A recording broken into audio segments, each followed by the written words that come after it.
ఏంటో ఈ మధ్యలో చలికాలం వచ్చేసరికి గప్చుప్ తినాలని బాగా ఇంట్రెస్ట్ వచ్చేస్తుంది.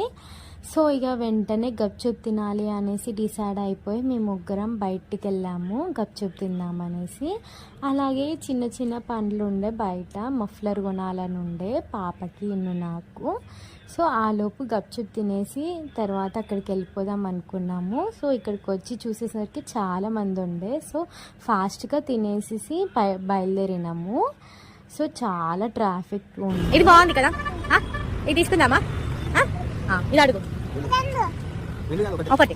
ఇది డ్యామేజ్ వచ్చిందంట, ఇది డ్యామేజ్, ఇది బ్లాక్ అయింది, ఇది కూడా డ్యామేజ్. ఇది బాగుంది, ఇది హే నాకు కొత్త మఫ్లర్ వచ్చేసిందని వృతిక ఫుల్ ఆఫ్ హ్యాపీనెస్ తోటి అవుతుంది. హ్యాపీనెస్ తోటి ఇంటికి వెళ్ళిపోయాము. బైక్ మీదనే పండుకుంది వృతిక. ఇంటికి రాగానే ఇక పండుకుంది కదా అని కొంచెంసేపు విక్స్ రాద్దాం అనేసి ఉండే. చూడండి ఎట్లా దాచిపెట్టుకుందో.